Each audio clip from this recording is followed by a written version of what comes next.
Welcome to Red Eye. Hello, everyone. I'm Tom Shalhoub, and you really are. Let's welcome our guests. Joining us tonight, the beautiful, the bold, the talented Catherine Timpf's glasses. And look, they brought along Catherine Timpf, who writes for National Review. Surf's up. Here comes the wave. It's Joanne Nosachinski. He's not lazy. He's laissez-faire. It's Ben Domenech, publisher of The Federalist and senior fellow for the Heartland Institute. And his name must be Spanish because the adjective comes after the verb. Rob Long, TV writer, producer, founder of Ricochet.com. A-Block, the lead. That's the first story. The New England Patriots have finally set the record straight. On Thursday, the team released its retort to the Wells report, and now the NFL should lift the punishment and apologize to Belichick, Brady, and Jim McNally. McNally, as you know, is the part-time equipment manager whose texts, like this one, were crucial to the league's so-called case. However, there's some very simple reasons that he referred to himself as the deflator. The Pats explained that McNally was indicating his desire to lose weight. Also, he used a private bathroom before the AFC Championship game for 1 minute and 40 seconds, not to deflate footballs, but to deflate his bladder. The Pats' rebuttal states that the 100 seconds is the time necessary for, quote, a gentleman to enter a bathroom, relieve himself, wash his hands, and leave. No argument here. I did it myself in 78 seconds today, but I'm quick with a zipper and I wasn't holding any balls. Bottom line, the Patriots have refuted virtually every line in the Wells report, and they are innocent. And that's...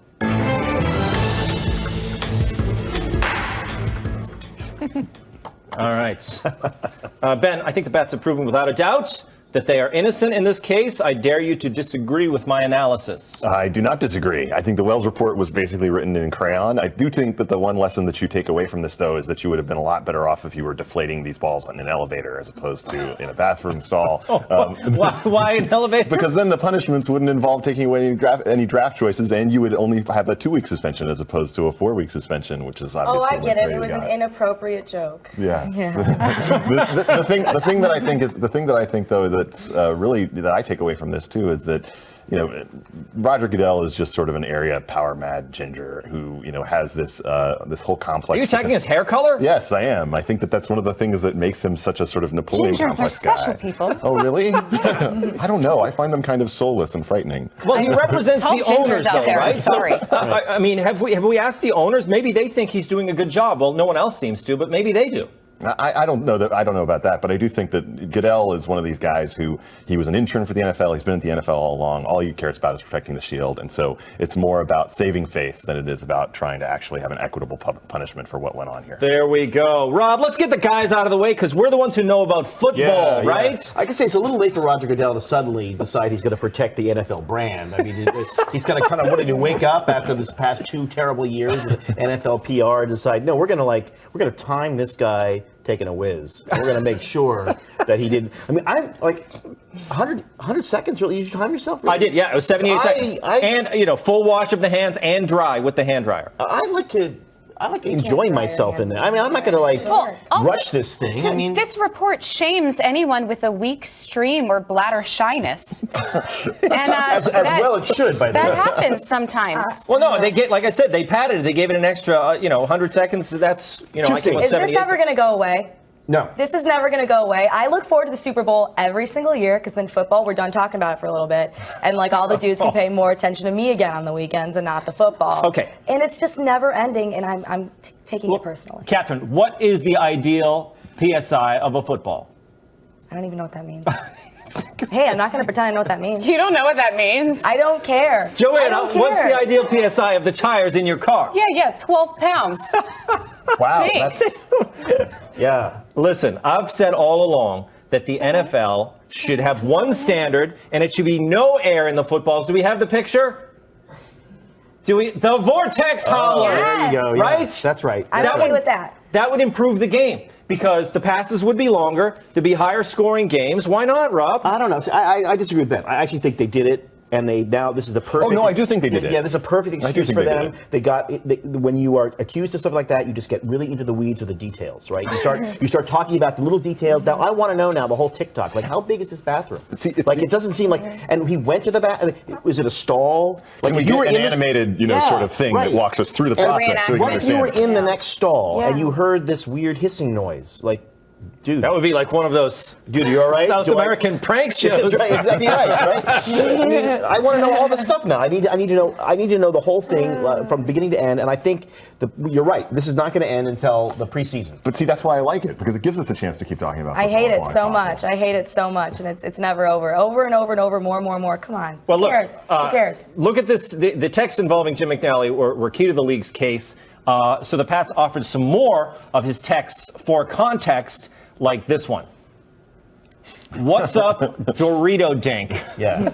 Very important piece of evidence. Right Clearly, there. that's code right there. That's what the Patriots, they cited that as evidence. Okay, he's clearly Noel Coward, this guy. What's great about those texts, though, is like how much they rag on Tom Brady. Oh yeah, he's the annoying boss. But also, the other question is, all right, Patriots are what now? I mean, what's their valuation? They're going to be $1 billion. Oh, yes. $1 billion company, basically, a part of the NFL. Yeah. Belichick's worth a lot of money. They're all worth a lot of money. Part-time equipment manager? Yeah. Like, you know what? Spring for the full-time guy. Go to the And they apparently, You want someone who's fully committed. I get a whole. and they paid him in shoes. Yeah, Apparently. right. Jim needs some kicks. Go for the professional, I say. Yeah, well, that's it. That's the problem. The Wells report, that's what the fault is, that they put too many details in it, because then you can just refute the details with more details. Right. So, Smart. So the Pats are off, I say. They're fine. Okay. Soda is so done. Dairy Queen will no longer include soda in its kids' meals. The news comes as a shock to those of us who had no idea Dairy Queen had a kids' menu. The company's website noted that sugary drinks have been linked to obesity, tooth decay, and type 2 diabetes. But they've also been linked to this.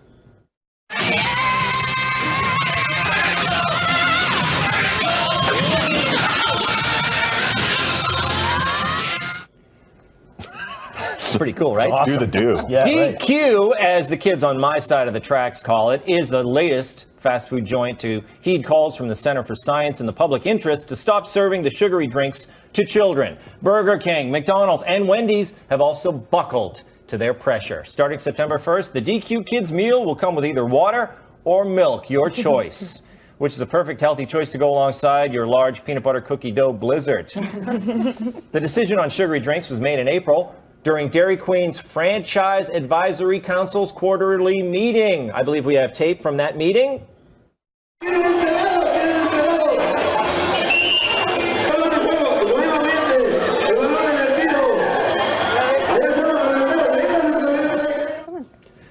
Rob, as the nation's foremost Dairy Queen historian. Thank you. Yeah, I think the historian part. How do you feel about this change? Well, I would not go to Dairy Queen because I believe in sustainable slow food movement. That's me. Of course. But I did do some research, right? A Dairy Queen Butterfinger Blizzard. This is real. 1,000 calories. The grilled burger with cheese, 800 calories. Okay, you're still not up to your day's supply of calories. That's right. A large Coke, only 85 grams of sugar, which is about as much as a sundae, and about as much as the same size of juice. What's the point? Why not just give people a choice? You can have the burger and the Blizzard and then no Coke, or have the Coke and the Blizzard and no burger, or the big burger and the Coke and no Blizzard. You know what I mean? You have a choice, right? I don't think anyone's going to know either way, because I've never seen a menu. Never mind a kid's menu. I've never seen a menu at a Dairy Queen. Menu. Oh, really? You just walk up and you just... It's a thing right above the thing. With the food and then the name of the food next to it, maybe ingredients. It's called menu. There's an 800-pound person with a hairnet. Right above that is the menu. It normally says menu. Yeah. Catherine, Yeah. you still order off the kids' menu. Is this going to change the way you order? Look, no, because I don't go to Dairy Queen for food because I respect my body. Hey. Come on. Look, you can go to Dairy Queen once in a while, right? Which is why when you go once in a while, go ahead. Get pop if you want it. That's fine. Pop? Yeah, I'm not going to change. I'm Where not are you from? I'm Hawaii? not going to deny my race just to please all you people. I'm from Michigan. Good for you. Thank you. Thank you. Everyone at home, all my fans. We called it tonic growing up. Tonic? You from New England? We'd go up and have a tonic. Oh my God, where are you from? From Norwood, Mass. You're from Norwood, Mass. Oh my God. Not only am I from Norwood, Mass, but I know a lot about Dairy Queen because my dad and I had a former Dairy Queen, but my dad didn't want to pay the royalties, so he changed it to the Dairy Barn. There it is. That's Dairy the picture. Barn. That's it. Look, that's the Where Dairy else do Barn. you get dairy? My dad and I ran that for 3 years. And look, you would never recognize it as a Dairy Queen, would you? Yes, you would. You go from royalty to a barn. We never had to pay that 2% royalty. Are you Tommy Shalhoub from the Dairy Barn? Dairy Barn, yes. I didn't know you were Tommy Shalhoub from the Dairy Barn. Oh my God. Yes. By the way, okay. It's all going to come back to you now. You have tried so hard to kill that accent, and it's going to come right back to you. Well, I don't want to say, I just said, like my dad, and we weren't cheating the Dairy Queen Corporation. No, of course not. You're allowed to pull out of the franchisee and change the name, which is what we did. But, nobody would recognize. We had the Blizzard. We called it the Blizzard, Blizzid. That's how they pronounce it. That's how they pronounce it in Massachusetts. The Blizzard. Sweet copyright infringement. Joanne, now, you were scoffing at Catherine. Oh, yeah. You go to Dairy Queen, and I think it qualifies as slow food because it takes you a half an hour to get a hamburger at that place. Yeah, I think this is a classic instance of needing to let the market decide. Exactly. I should have queued you up for that. They're going to recognize that they're not profiting off of this unless they do profit off of this because the kids are crying for the soda. Yeah. The adults get them an adult soda. There's nothing preventing them from getting them a soda. It's just not included in the kids' meal. Exactly. Yeah, either it's like they're going to Dairy Queen and they're getting pop once in a while and it's fine, or they're going there all the time, and if it's really going to make a difference, if you're going to Dairy Queen for dinner that much, like you're probably like letting your kids like drink beer at home anyway. It's just for special occasions when you're out at the end of a day, after the softball game, you want to reward them with a Blizzard. Blizzard, it's to celebrate. Exactly. And I am all for the free market as well, but it's these do-gooder things, whatever those pencil pushers that they come out and they force them. Yeah, the guys. Center for the Protection of America. Yes, the health bureaucrats. Yes, so I know I used to be a small business owner. Okay, next story.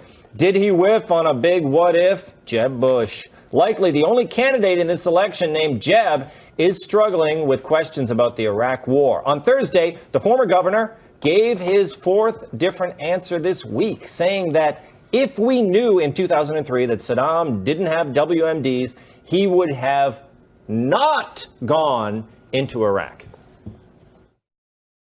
The reason why I was reluctant to say what I'm going to say now is that as governor of Florida, I didn't keep tabs of it, but I easily called over 100 family members who lost a loved one in service to our great country. It's very hard for me to say that their lives were lost in vain. In fact, they weren't. If we're all supposed to answer hypothetical questions, knowing what we know now, what would you have done?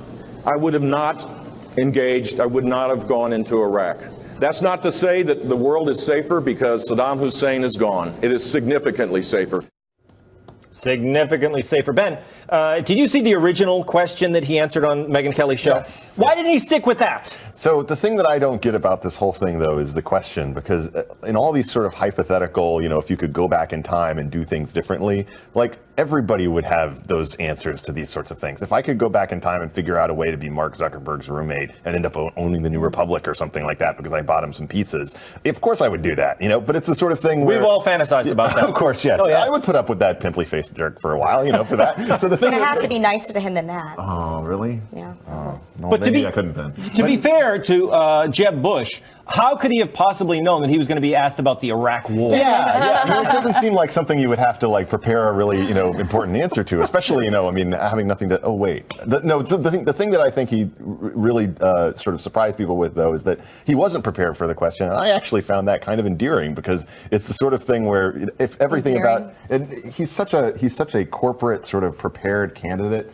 It was one of the few things where it's like, oh my gosh, he actually stumbled over this. I don't know. I feel like it's one of the things that he still is thinking through. I don't want a cute oh, look how dumb he is. Look at the president, so dumb. Well, it's interesting, though. Catherine, do you think he is a corporate prepared candidate, buffed and polished. I don't think he is. I've been watching Jeb, and I think he's the thing about Jeb is he's running yet, people. That's right. That's right. But he has been speaking at town halls. He's been engaging people. You saw the student who was kind of harassing him, and he went ahead and he answered her question. I think he's not being very polished, and that's why he got into trouble, Catherine. He should have known how to handle this before he even thought about running for president, right? Of course this is going to come up.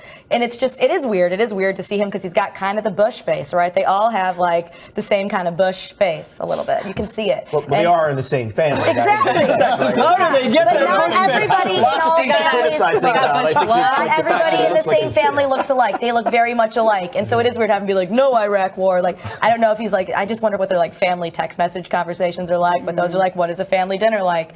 Okay, well, George, you did this, so now he's going to have to deal with this. So what do you? I don't know. It's tough. But if it's too tough, don't run, or at least be more prepared than that. Don't just be like, well, it is safer, but it's bad. Well, no, I guess whatever.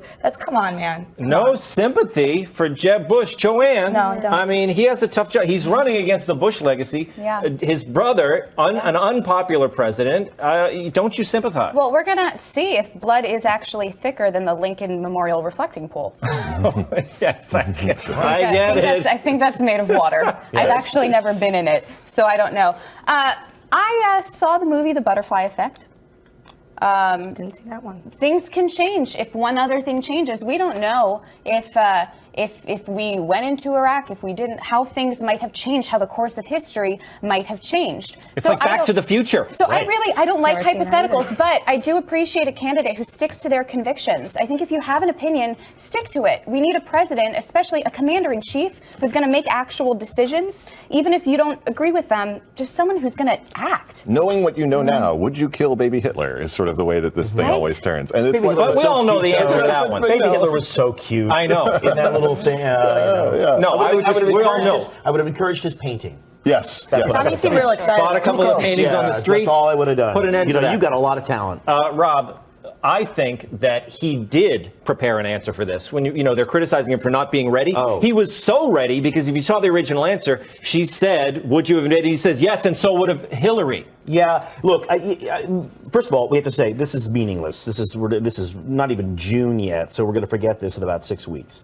It does not matter. Yeah. But on the other hand, the idea of the hypothetical, there are about 5 or 6 different variables that you could say, if I knew this, I would, he could say, hey, listen, if I knew that we were going to take all the Ba'ath's party out of the Iraq leadership, I wouldn't have done it. Had I known that the weapons of mass destruction were going to go to Syria, I wouldn't have done it. Had I known that the surge was going to work, I wouldn't have done it. I mean, a lot of things he could answer. Look, the truth is that the Bushes are a solid family. He could say anything he wants. He could actually run away from the George W. Bush legacy, and they're cool with it. This is a very tight family. These are the Corleones. These are not the Kardashians. and it's okay for him to do that. But I guarantee you, the text message is, go ahead and trash me. Have you seen them? Yeah. All right, coming up. Mitt Romney goes toe-to-toe with Evander Holyfield in a charity boxing match. I predict it's going to be more exciting than Pacquiao Mayweather. More Red Eye after the break, so stick around.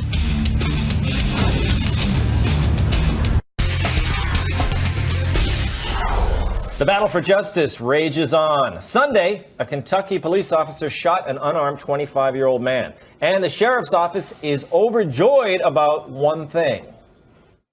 We are glad that he is white. Yes. Cops in Kentucky are wishing for white men to die. And I, for one, am outraged. Catherine, aren't you outraged? Did you hear that quote? Can you believe what he said? When I first saw this headline and read this story, I thought, oh my God, did he really send that in a work email when he knew somebody could read it? And I was like, oh no, he actually said it to the actual media. Yes, on purpose. On purpose, out loud, he said it to the media. But of course, has no one. They need coaches for their brand. Why? Why? Listen, why? Because it was taken out of context. That's why. And I'll defend what he said. Listen, the media reports on this story all used that quote out of context. Let's look at the full response from Sheriff Mattingly after being asked if police expect backlash like Ferguson or like Baltimore. We must take notice of previous cases that the media and how the media has handled those situations. Chief McCubbin and I are both transparent people. We want the public to be informed and accurately informed. And we do not want trouble. We are glad that he is white. and we shouldn't have to be worried about that. And we do not want any backlash or violence in this community because people have been misinformed. See, now you just get lost in his pleasant voice, don't you? Yeah. Prior to the shooting, the man had allegedly stolen a car, rammed it into 2 police cars, and tried to steal an officer's gun. He's currently hospitalized and listed in serious condition from the gunshots. The police issued a statement on the victim's condition. We are glad that he is white.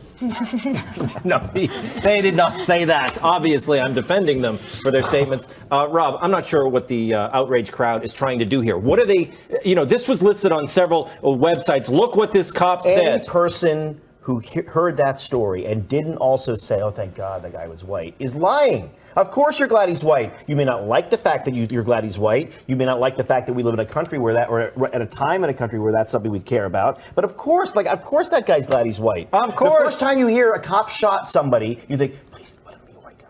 Please, of course. And when he is I also thank just God, think it's a thank very God. interesting thing to say out loud in a press conference where you have control of the situation and could probably say something that would sound But he was talking, as you can see, he was talking. And it was a long But press he was conference. talking to the media. It was about the media. He told the truth. He said how he felt. That's fine. Right. Come on. We've all For said 10 it, Ben. seconds, let's all I tell the said I truth. was shocked. Tell the truth, Ben. How many times have you said, I am so glad I'm white?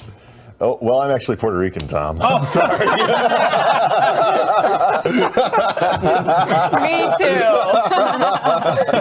No, but finally we have cops actually speaking out about the scourge of the white people and things of that nature. No, I understand what this guy was trying to say. I think he said it terribly, and I understand the kind of reaction that they're getting because of that. Really? Yeah. We're piling on this guy. Joanne, Joanne, aren't you glad you're white? At times, I'm very privileged, and I'm aware of that.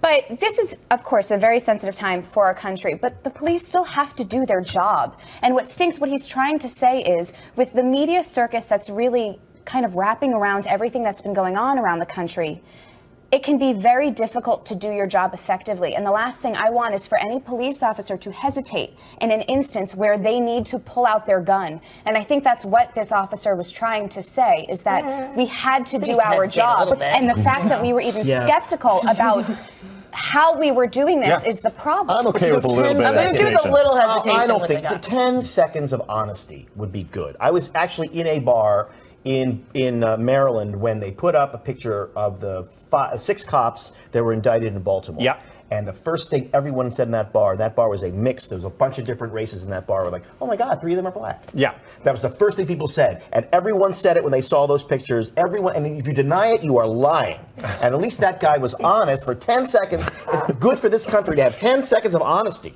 That's it. And I know it may offend the sensibilities. That's a good web show. The very I delicate never even sensibilities used down that here. word. I said I was shocked. Rob, I think that's a good web series. 10 seconds of honesty. You're What do from you think? Michigan. You're I'm shocked from- by everything. I'm from outside Detroit. All right, I'm coming shocked up. by nothing. Everyone's second favorite Sheen, Charlie, reveals his biggest regret. He has so many to choose from, I'm surprised he can pick just one. But first, a word from our sponsor. Tonight's sponsor is the Daylight Savings Bank. Store up your sunshine for a rainy day with the Daylight Savings Bank. Member FDIC, not responsible for the global sunshine crisis of 2007.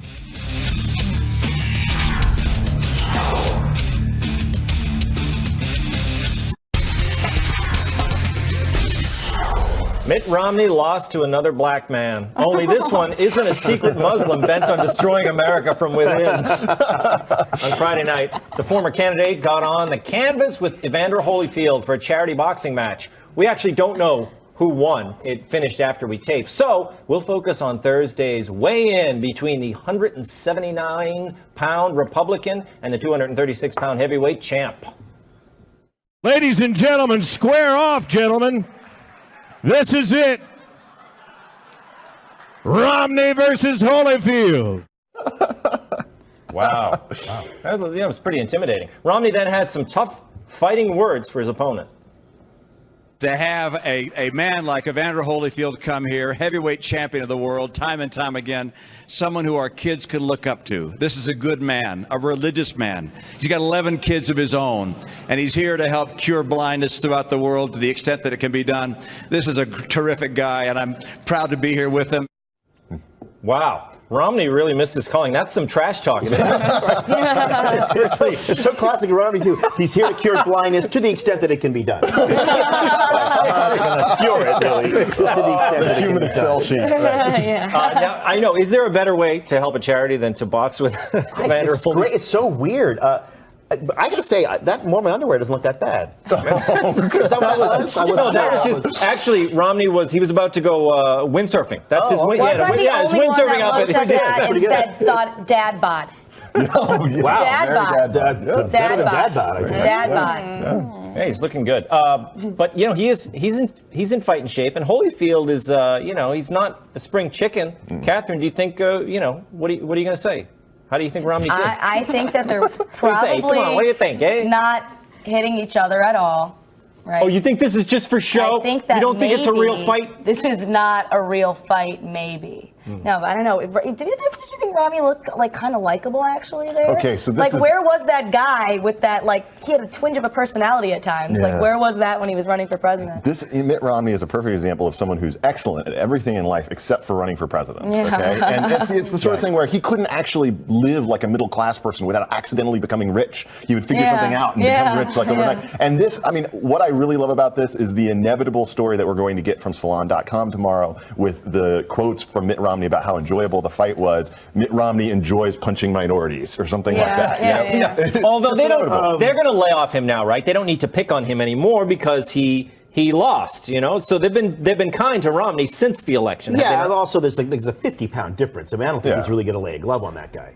The only thing that was surprising about that was that during the course of that trash talk, he didn't give him any stock tips or anything like that. Right. I actually think Holyfield might be richer at this point. Well, they're both doing just fine. They're both okay, yeah. So what would you say, Rob? What % chance would you give Romney? Oh, I actually worked it out. I called some friends of mine who are actually boxing. They're really good at that. Oh, you did? Yeah. 0. I was trying to set you up for a little. I see. Out of 100, what % would you give to 47? I'm a setup artist. That's what you call a straight man. That was good. Right? That was good. Joanne, shouldn't Romney be taking this a little more seriously? Yes. He was kind of laughing there. Yes, you're stifling great talent here. Obviously, he's not going to lay a hand on him because he's weak-ish looking with the dad bod. No, but all kidding aside, this is a really wonderful charity. It's Romney's son who's organized all this. They're hoping to make $1 million. One of those guys. One of them. They're hoping to make $1 million, which will cover 40,000 surgeries for the blind. Fantastic. And I get it, fundraising, you need a shtick now if you really want to make a lot of money. And people, boxing is the craze. I'm going to box. I'm going to box Jedediah. Wow. Really? She's already challenged me on the show. I got to step it up, right? Yeah, the viewers love it. What are you going to do when she kicks your ass? I know, that's going to be like well, that's the thing is she's already heavily favored to win. So okay. I think Romney should have bitten off the guy's other ear. And then Kat and I are going to pillow fight. Look, oh no, Twitter mentioned just to be fair, so bad. if you show that picture again, that's no dad bod. Romney is in great shape. Those are he's in great shape. He's a great man. He's a great American. Yes. He's a guy who's been very successful. He's been very generous. He actually ran for president, and he did it. Running for president alone is a hard thing to do. So now you got so much money, and All right, that's a hard thing. Speaking of great Americans, Just kidding, of course it is. Charlie Sheen sat down on the set of Extra, the entertainment show, not the breath-freshening gum, for a candid interview. And Emilio Estevez's brother did not disappoint. The Tiger Blood-infused movie star and Denise Richards' baby daddy admitted he should not have left the hit show 2 Men and a Half Man. I should have been a little more humble, a little more regretful. I shouldn't have attacked them like I did, and I probably should have begged for my job back. You know what? Beg is a color I don't wear well. I probably should have requested my job back. He looks great for 70, doesn't he? I think he looks pretty good. Oh, Extra also played a fun game of True or False with the star of Major League 2. Is it true or false that you left a waiter a $1,400 tip one time? About a month ago. True or false, the very first film you did was with George Clooney? It's called Grizzly 2: The Predator. Is it true or false that you stayed up 48 hours to get into character for that role? Nah, it was only 47. Look, I don't want to say that Extra stole that idea from us here at Red Eye, but True or False is awfully similar to our long-running segment, False or True. Let's play, shall we? Rob, false or true? You once arm wrestled a barracuda on a pontoon boat while being cheered on by a motley cast of pirates. False. They were not pirates. I'm over here, by the way. I was looking the right. Wrong. True. Yeah. Okay, Ben. False or true? Your real name is Cornelius Tabington Cromwell Jr. The third. False. True. Sorry. Catherine, false or true? You once scaled Mount Everest only so you could fly a flag reading Sir Edmund Hillary sucks. Both. True! That's half right. Joanne, false or true? The airspeed velocity of an unladen swallow is 24 miles per hour. I'll take the dare. Wrong! Only for European swallows, the answer is true. Okay, that was a tough game. Extra, stop stealing our bits, all right? Okay, questions. What do you think? Rob, what do you think?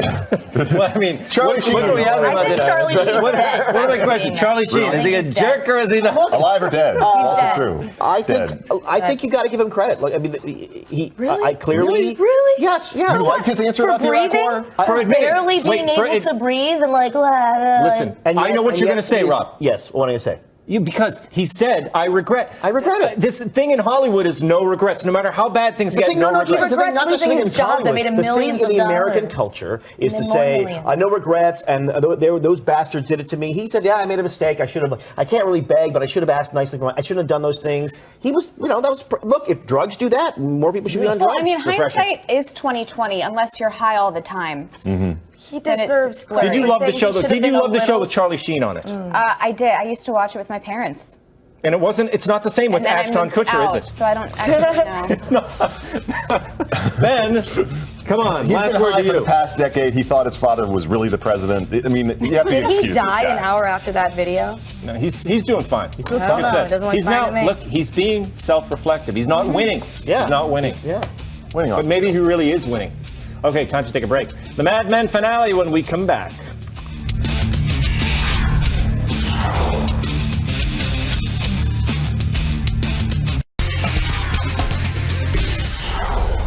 I'd like to take a minute to talk about the last 8 years in America and how a monumental era is coming to an end. An era of incredible hope and almost unthinkable change. And we were all there with a front row seat to history. And it all ends Sunday night at 10 on AMC. But when you're sitting in an easy chair this weekend, perhaps you should think of those who didn't make it to the very end. We're all gathered here to remember the life of Tim Harper.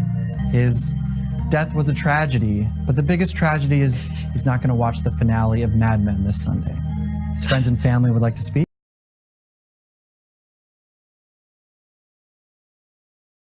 I'd like to say something.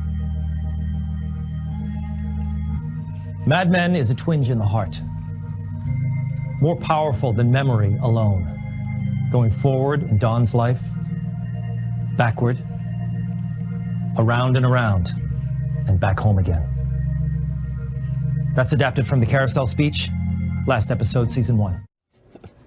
Beautiful. Ben, is Mad Men the greatest show in the history of television, or is it overhyped? Your work beautiful? Yeah, it's beautiful. I did great work. I mean, I was lost in it there. I'm moved. Yes, I'm moved by that. I cut it down there was a lot of shalou in there. You know what? That's a very even. This is my job in Hollywood. I actually would have even cut it a little bit more. Yeah, we didn't need a whole minute of that, too. It's on YouTube. It's only got about 3,000 hits. Let me introduce you to the word GIF. Vine. Exactly. Okay, look, let's talk about the real art, Mad Men. Is it the best show since Cheers? No. I mean, some people like Mad Men, some people like Bewitched. I like Bewitched. It's a show with a silver-haired guy who's an ad executive and a young ad executive. Right. Yeah. And they live in the suburbs, and he has kind of a blonde wife who's kind of witchy. Yeah. I like Bewitched version. I don't like the Mad Men version. I like the Bewitched version. It's very different. Is it too much of a downer? Look, I think it went on a little too long. Some of the episodes, nothing happened in them, and people stared in the distance like this. Yes. And that's not really great TV, but I'll watch the last episode. I'm excited by that. So, Joanne, is it a chick show in the guise of a guy show?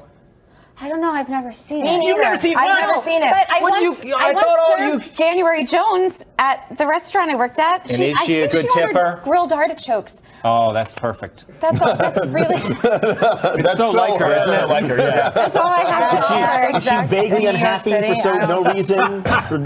So the joke's really on us because I think that the ending is going to be that this whole thing all along was just a meta multi-year ad for a new vodka. So meta. Which would be so What if it's all a dream? Yeah. You know what my theory is? Elsewhere. Look, in the pilot episode, he's in Korea, right? I think he's going to wake up. Hawkeye's going to be looking over him. The whole thing was like a MASH dream. Oh, no. I think he's going to drink a beer and go to bed. 'Cause that's what you have to watch MASH again? They drink things that are Well, the stronger rumor than is, beer. there's a rumor, right? Yes. The rumor is that he turns out to be D.B. Cooper. That's the rumor going around, that he actually, the guy who hijacked the plane right D.B. around Cooper, then. clarify, who is that? D.B. Cooper's a guy, true story, who right around this time in the series. Known best from Prison Break. Yeah, who hijacked a plane and then took the money and jumped out of the plane and was never seen again. Of course. Was never seen again. And that's the rumor. I don't think it's true. But we think he's dead, right? We think D.B. Cooper died doing that dumb thing. How do we know? When is it lives over? on in our hearts. When is the show over forever? Anyway, I think Mad Men is a great show. I know we were kind of making fun of whatever. I think it is one of the great shows. It is a good show. And has really good I can't lines. wait to see the I told him to be himself. finale. I Okay, guess that was mean of we'll me. close things out by airing a dirty laundry of the airlines. And to see clips of recent shows, go to foxnews.com/redeye.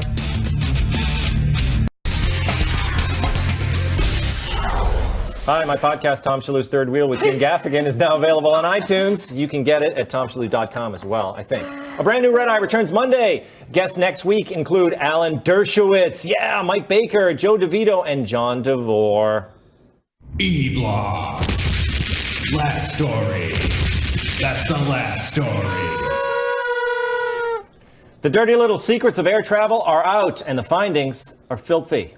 An investigation conducted on planes and in airports found fecal matter on plane tray tables, unwashed blankets, slimy seatbelts, and up to 80 million bacteria on luggage that can be directly linked to holiday illnesses such as influenza, MRSA, E. coli, just to name a few. One ex-flight attendant for Southwest Airlines wrote on Reddit, if you've ever spread your peanuts on your tray and eaten or really just touched your tray at all, you have more than likely ingested baby poo. Oh my gosh. I saw more dirty diapers laid out on those trays than food, she said. Moral of the story, you have far more to worry about than legroom and suicidal pilots before boarding your next flight. Here's what's... It gets dark here. I was gonna say. Here's what the bacteria found on the tray tables looks like under a microscope.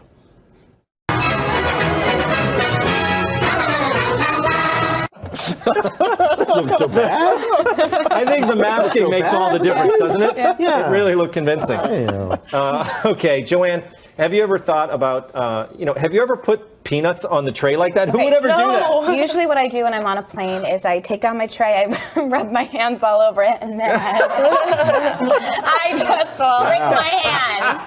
This is so dumb. We all touch paper money. We touch things. We give people kisses on the cheek. If you're gonna get something, you're gonna get something. That's how we build up our immune systems. It's good. It's you good. Just fly more. Change the babies on the tray. This research was funded by a sanitation company, sanitizer company. It was? I fell for this? Like most things, it's a conspiracy. Shouldn't you take sanitizer on the plane? I actually sleep with my face on the thing all the time, and look at, here I am, alive, nonetheless. Look, our immune systems are how we defeated the Indians, so I think that they're actually Native built up pretty. Americans? Oh, sorry. Yeah. Sorry for that microaggression, people. But I still think that this is the sort of thing where I'm just disgusted generally by people, and I think that all surfaces are disgusting, and I never want to actually travel again. But that's what I'm terrified of SARS. That's what I tell my kids. Go ahead, you can touch anything, just don't touch your face. Don't touch your eye, especially. Right? Yes. That's the Don't thing. pick your Eyes, nose. nose, Because that's how you get eye Ebola. Yeah, right. Yeah. So it comes in your eye. You fly a lot. You're back and forth to LA, right? Yeah. But you probably don't take Southwest. I mean, come on. I don't take Southwest. When I'm taking Southwest, I know this is ad-supported cable, so I probably should take Southwest. But, I want to just check that. So it's it's peanuts on the tray. Yeah, peanuts. I That's didn't what understand peanuts. that. Yeah. That's different. That's That's a very different thing. Very different. It's a very different. All right, we're going to go. Anything else? I'm done. No, that's I'm it. done. Okay. Good I'm gonna discussion, sanitize. guys. Okay, very special thanks to Catherine Timpf, Ben Dominitz, Joanne Nosachinski, and Rob Long. That does it for me. I'm Tom Shalhoub. I'll see you next time. Show me how to wave, Joanne. How do you do it? Like that? Yeah. Closed hand? Yeah. I think men should have the wide open hand, right? No,